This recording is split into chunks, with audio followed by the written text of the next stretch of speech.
«Μαμά, αν ήρθες να με πείσεις να πάω στο γάμο, άδικα κουράζεσαι». «Δεν πάω πουθενά», είπε σταθερά η Άλλα, μόλις είδε στο κατόφλι την Αναστασία Αλεξάνδροβνα. «Τι αποφασιστική που είσαι». «Κι ένα για δε σ' έμαθαν», απάντησε η γυναίκα και πέρασε βιαστικά δίπλα από την κόρη της. Προχώρησε μέσα, σαν να ήταν δικό της το σπίτι, και κατευθύνθηκε προς την κουζίνα. «Έξω έχει τέτοια ζέστη, μπορείς να τρελαθείς. Έχεις τίποτα να πιούμε?» «Μόρς». «Λεμονάδα», είπε ξερά η Άλλα. «Αλφα?» «Ναι». «Ευχαριστώ, κορίτσι μου». Η Αναστασία Αλεξάνδροβνα κάθισε στον καναπέ της κουζίνας, έκλεισε για λίγο τα μάτια και αναστέναξε με ευχαρίστηση. «Τι δροσιά εδώ μέσα. Ωραίο κλιματιστικό. Πόσο γρήγορα αλλάζει ένα σπίτι. Μπράβο σας». Η Άλλα την κοίταξε ειρωνικά. «Μαμά, αυτό δεν είναι δικό μας σπίτι. Νοικιάζουμε. Και μετράμε κάθε ρούβλι για να μαζέψουμε την προκαταβολή για στεγαστικό». «Τίποτα το περίεργο», είπε αδιάφορα η μητέρα της. «Όλες οι νέες οικογένειες έτσι ξεκινάνε. Εκτός κι αν είναι παιδιά ολιγαρχών». Η Άλλα έσφιξε τα χείλη. «Προφανώς. Δεν περίμενα κάτι άλλο. Είσαι πολύ προβλέψιμη. «Και εσύ έχεις γίνει νευρική και επιθετική από τότε που παντρεύτηκες», απάντησε η Αναστασία Αλεξάνδροβνα, πίνοντας μια γουλιά. «Δεν χρειάζεται να μου μιλάς έτσι». «Είμαι καλή όταν είναι καλό και σε μένα», πέταξε η Άλλα. «Και αυτό επίσης προβλέψιμο». Για λίγο έπεσε σιωπή. Η μητέρα της φάνηκε να αποφασίζει να τελειώσει με τις αιχμές. «Λοιπόν, πάμε στο θέμα. Ο γάμος της αδελφής σου είναι σε μια εβδομάδα. Και εσύ ακόμα δεν επιβεβαίωσες ότι θα έρθεις». «Γιατί δεν θα έρθω», είπε η Άλλα χωρίς δισταγμό. Η Αναστασία Αλεξάνδροβνα ανασήκωσε τα μάτια προς το ταβάνι, κούνησε τα χέρια αγανακτισμένη. «Δεν θέλω ούτε να ακούω τέτοια ντροπιαστικά πράγματα. Δεν καταλαβαίνω πώς σου βγαίνει να το λες». Η Άλλα πήρε μια ανάσα. «Μαμά, σε αντίθεση με σένα, εγώ δεν σκοπεύω να παριστάνω την τέλεια οικογένεια. Εύχομαι στη Μαρίνα ευτυχία. Να ζήσει, να χαρεί, να κολυμπήσει στην αγάπη. Αλλά χωρίς εμένα». «Ωραία ευχή», είπε η μητέρα της. «Μένει μόνο ένα μικρό πράγμα, να εμφανιστεί στο γάμο και να το πει στο μικρόφωνο». Η Άλλα την κάρφωσε με το βλέμμα. «Γιατί ζητάς τόσο επίμονα την παρουσία μου? Γιατί με ταπεινώνεις? Είσαι ικανή για όλα για χάρη της Μαρίνας». «Είμαι ικανή για όλα για χάρη της οικογένειας». «Δεν είναι το ίδιο», απάντησε ήρεμα η Αναστασία Αλεξάνδροβνα. «Ίσως δεν καταλαβαίνεις ακόμη τη πιο μεγάλη αξία στη ζωή. Είναι η οικογένεια. Σε 20-30 χρόνια θα μιλάς αλλιώς. Τώρα απλώς άκου τη μητέρα σου». Η Άλλα δεν μίλησε. «Δεν τα πάτε καλά με τη Μαρίνα, το ξέρω», συνέχισε η μητέρα της. «Αλλά ανάμεσα σε αδελφές υπάρχουν καυγάδες. Σε χαρές και λύπες όλα πρέπει να ξεχνιούνται. Και γιατί πρέπει να τα εξηγώ αυτά σε μια γυναίκα που πριν έναν μήνα έγινε 31? Δεν τρέπεσαι?» Αλλά ένιωσε το ίδιο παλιό σφίξιμο στο στήθος. Η μητέρα της είχε φορέσει πάλι τη μάσκα του, υπερασπιστή της οικογένειας. Και δεν θα σταματούσε μέχρι να πετύχει αυτό που ήθελε. Η Άλλα αναστέναξε και έγνεψε καταφατικά. «Εντάξει. Θα έρθω με το Μάξιμ για 2 ώρες. Να δώσουμε το δώρο και τέλος. Μην ζητάς περισσότερα». «Έτσι σε θέλω», είπε ικανοποιημένη η μητέρα της και χτύπησε τα χέρια. «Πάρε τώρα τη Μαρίνα τηλέφωνο και πες της τα νέα». «Θα την πάρω το βράδυ, το υπόσχομαι». «Όχι. Θέλω να ακούσω τη συνομιλία. Να ησυχάσει η καρδιά μου. 1 λεπτό είναι». Η Άλλα, για να τελειώσει το μαρτύριο, κάλεσε τη Μαρίνα επιτόπου και της είπε ότι θα έρθει. Από την άλλη άκρη ακούστηκε μια παγωμένη αντίδραση. «Α, απρόσμενο. Εμείς δεν σας περιμέναμε πια. Παραγγείλαμε λιγότερα φαγητά και ποτά». «Καλά, Θα δω πώς θα το τακτοποιήσω. Η Άλλα ήθελε να πει πολλά. Αλλά σώπασε. Δεν είχε διάθεση να καυγαδίσει. Ωραία. Τα λέμε. Έκλεισε το τηλέφωνο. Η Αναστασία Αλεξάνδροβνα χαμογέλασε ικανοποιημένη, σαν να είχε κερδίσει μάχη. Και η Άλλα, όπως πάντα, ένιωσε ότι το «ναι» της κόστιζε περισσότερο από έναν καυγά. Η Μαρίνα και η Άλλα ήταν ξαδέλφες. Όμως όλοι οι συγγενείς της θεωρούσαν σαν πραγματικές αδελφές. 29 χρόνια πριν είχε συμβεί μια οικογενειακή τραγωδία. Οι γονείς της Μαρίνας σκοτώθηκαν σε αεροπορικό δυστύχημα όταν γύριζαν από διακοπές στην Αίγυπτο.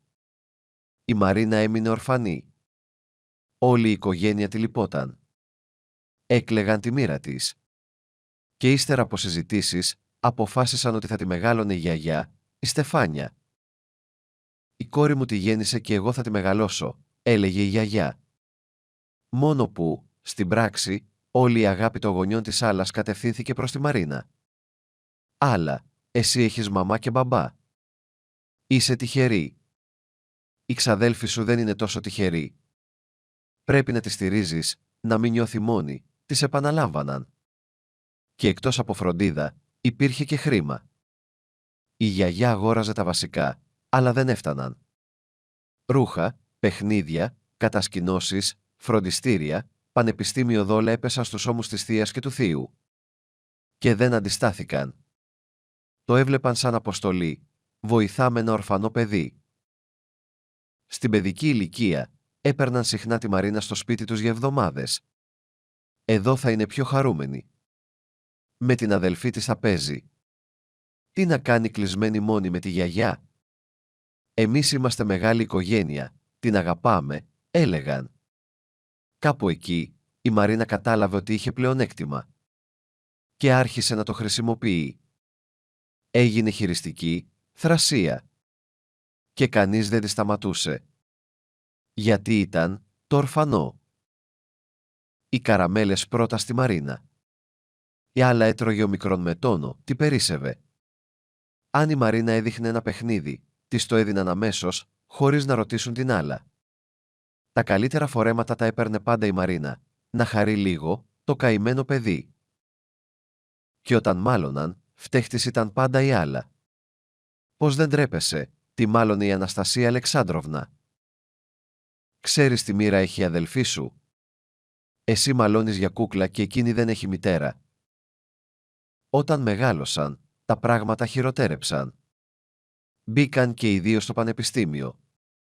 Η Άλλα ήθελε να γίνει καθηγήτρια μαθηματικών. Η Μαρίνα οικονομολόγος. Η Άλλα πέρασε σε δωρεάν φοιτηση. Η Μαρίνα όχι. Η γιαγιά, η Στεφάνια, είπε «Δεν έχω χρήματα. Πήγαινε να δουλέψεις». Διάβασε και δοκίμασε του χρόνου να μπει σε δωρεάν θέση. Τότε οι γονείς της Άλλας σκέφτηκαν λίγο και αποφάσισαν. «Δεν γίνεται η Μαρινάκη να χάσει έναν χρόνο», είπε η Αναστασία Αλεξάνδροβνα. «Εμείς θα πληρώσουμε τις σπουδές της. Η Άλλα πέρασε τσάμπα, θα τα καταφέρουμε». Η Μαρίνα ούτε καν τους ευχαρίστησε. Και κανείς δεν έδωσε σημασία. Η Άλλα έβραζε από την αδικία. Μια μέρα δεν άντεξε. «Αν πληρώνετε το πανεπιστήμιο της Μαρίνας, τότε δώστε και σε μένα χρήματα για να νοικιάσω σπίτι. Δεν θέλω εστία. Κάντε έστω κάτι για τη δική σας κόρη». Η απάντηση ήταν ψυχρή. Συγκρίνεις ανώμια πράγματα. Η εκπαίδευση είναι ανάγκη. Το να νοικιάσεις σπίτι στα 18 είναι πολυτέλεια. Μην τρελαίνεσαι. Και πως έχεις το θράσος να ζητάς τέτοια. Τότε η Άλλα κατάλαβε. Δεν μπορούσε να στηριχτεί στους γονείς της. Ποτέ δεν θα έπαιρνε από αυτούς την ίδια βοήθεια, την ίδια προστασία. Από το πρώτο έτος πήγε να δουλέψει και άρχισε να συντηρεί τον εαυτό της μόνη. Με τη Μαρίνα δεν μιλούσαν σχεδόν καθόλου. Τις έβλεπαν μόνο σε οικογενειακές γιορτές, με τυπικές κουβέντες. Στο τρίτο έτος, η Άλλα γνώρισε τον Μάξιμ. Ήρθε ως νέος ειδικός στην εταιρεία όπου δούλευε εκείνη. Η σχέση τους προχώρησε γρήγορα. Μετά το πανεπιστήμιο παντρεύτηκαν. Ο γάμος ήταν απλός. Τα πλήρωσαν όλα μόνοι τους. Οι γονείς της Άλλας τους χάρισαν έναν καναπέ. Εκείνη δεν περίμενε κάτι περισσότερο. Και το δέχτηκε. Η Μαρίνα ήρθε επίσης στο γάμο. Και πρόσφερε στην Άλλα ένα μεγάλο σερβίτσιο. «Ελπίζω να σας αρέσει», είπε με ένα ύφος που έμοιαζε περισσότερο με επίδειξη παρά με ευχή. Και τότε η μητέρα της Άλλας έκανε το γνωστό της σχόλιο. «Βλέπεις πόσο σ' αγαπάει η αδελφή σου. Και εσύ πάντα δυσαρεστημένη». Έτσι, όταν η Μαρίνα ανακοίνωσε το δικό της γάμο, η Αναστασία Αλεξάνδροβνα κυνηγούσε την Άλλα χωρίς σταματημό για να πάει. Η Άλλα, σφίγγοντας τα δόντια και θάβοντας τις παλιές πληγές, πήγε. Και εκεί την περίμενε νέο χτύπημα. Στη γιορτή έμαθε ότι και η γιαγιά και οι γονείς της έδωσαν ένα μεγάλο ποσό για το γάμο της Μαρίνας. Οι καλεσμένοι ψιθύριζαν. Τι καλή οικογένεια! Δεν άφησαν το ορφανό μόνο. Τι πλούσιο τραπέζι της έστησαν. Η Άλλα ένιωσε να της έρχονται δάκρυα. Αλλά ο Μάξιμ την κράτησε όρθια. Μη δίνει σημασία. Το σημαντικό είναι ότι έχουμε ο ένας τον άλλον. Και όλα τα άλλα θα τα χτίσουμε. Εμένα με προήγαγαν. Εσύ θα τελειώσεις το μεταπτυχιακό, θα μπορείς να διδάσκεις στο πανεπιστήμιο. Όλα πάνε όπως πρέπει. Το σύμπαν μας βοηθά. Με πιστεύεις? Η Άλλα σκούπισε τα μάτια της και χαμογέλασε. Έχεις δίκιο. Απλώς πονάει. Το καταλαβαίνω. Αλλά δεν θα τους αλλάξεις. Συγγενείς δεν διαλέγεις. Αν θες, μειώνουμε την επαφή στο ελάχιστο. Το θέλω, είπε αποφασιστικά η Άλλα. Και τότε ήρθε η στιγμή των δώρων. Εκεί έμαθε την πιο πικρή αλήθεια. Η γιαγιά έγραφε την τριάρη διαμέρισμα στη αγαπημένη εγγονή και την παρουσίαζε ως τη μοναδική κληρονόμο. Και οι γονείς χάριζαν στη Μαρίνα το εξοχικό. Το αγαπημένο μέρος της Άλλας. Ήξεραν πόσο το λάτρευε η κόρη τους. Και όμως της το πήραν, σαν να μην υπήρχε. Η Άλλα γύρισε στο Μάξιμ. «Σε παρακαλώ, φύγουμε. Δεν αντέχω άλλο αυτό το θέατρο υποκρισίας και σκληρότητας». «Εντάξει», είπε εκείνος. «Όπως θες». Αυτή τη φορά δεν τη σταμάτησε. Καταλάβαινε πως οι γονείς της είχαν ξεπεράσει κάθε όριο. Για μέρες η Άλλα δεν μιλούσε σε κανέναν. Καθόταν μόνη και θυμόταν παιδικά χρόνια, εφηβεία, φοιτητική ζωή. Και ένα μόνο ερώτημα γύριζε στο μυαλό της.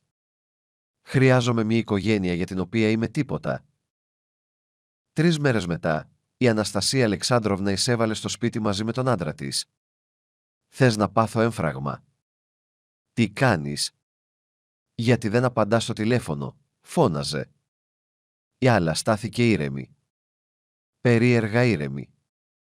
«Σήμερα. Τώρα. Θα βάλουμε τελεία».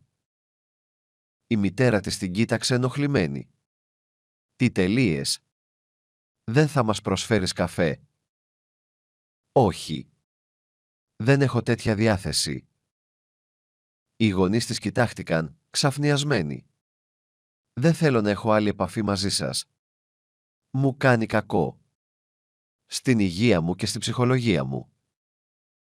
«Έτσι», είπε απογοητευμένη η Αναστασία Αλεξάνδροβνα. «Για τα χρήματα όλα αυτά. Τόσο. Ηλική είσαι». Η Άλλα χαμογέλασε πικρά. «Ξέρετε τι είναι το αστείο? Πάντα λέγατε ότι η Μαρίνα είναι ορφανή. Αλλά στην πραγματικότητα δεν ήταν ποτέ μόνη. Από τη στιγμή που πέθαναν οι γονείς της, την τυλίξατε με φροντίδα και αγάπη. Ορφανή έγινα εγώ. Ακούγεται παράξενο, αλλά εγώ είμαι ορφανή με ζωντανούς γονείς». «Από πού τα βγάζεις αυτά?» αντέδρασε η μητέρα της. «Τι ανοησίες!» Η Άλλα δεν υποχώρησε. «Πείτε μου τότε, τι μου δώσατε στη ζωή? Πώς με βοηθήσατε?» «Σε τίποτα. Φορούσα φορέματα που δεν άρεσαν στη Μαρίνα. Έπαιζα με παιχνίδια που εκείνη βαρέθηκε και πέταξε. Πληρώσατε τις σπουδές της. Σε μένα αρνηθήκατε ένα νίκη. Σε μένα δώσατε έναν καναπέ στο γάμο. Στην αδελφή μου δώσατε εξοχικό. Γιατί υπάρχουν τέτοιοι γονείς. Έδειξε την πόρτα. Φύγετε. Για μένα είστε ξένοι άνθρωποι. Η Αναστασία Αλεξάνδροβνα προσπάθησε να κρατηθεί στο γνωστό της επιχείρημα. Δεν επιτρέπεται να ζηλεύεις ένα ορφανό. Είναι αμαρτία. Η άλλα γέλασε δυνατά. Όχι από χαρά. Από απελπισία. Αν δεν καταλαβαίνετε ακόμα τι σας λέω, τότε μιλάμε σε διαφορετικές γλώσσες. Συγγνώμη, αλλά δεν θέλω να σας ξαναδώ ποτέ. Το μόνο για το οποίο μπορώ να ευχαριστήσω τη ζωή είναι ότι έχω το Μάξιμ. Και με φωνή που δεν σήκωνε αντίρρηση. Τώρα φύγετε. Η άλλα δεν μίλησε ξανά με κανέναν από τους συγγενείς. Προσπάθησε κάποτε να τηλεφωνήσει στη γιαγιά, τη Στεφάνια. Εκείνη δεν θέλησε να την ακούσει. «Δεν έχω εγγονή που δεν σέβεται τους γονείς της», της είπε. Η άλλα έμεινε ώρα να σκέφτεται αυτή τη φράση. «Ναι, γιαγιά. Εσύ δεν έχεις εγγονή. Και εγώ ίσως να μην είχα ποτέ κανέναν. Ίσως η πραγματική ορφανή ήμουν πάντα εγώ».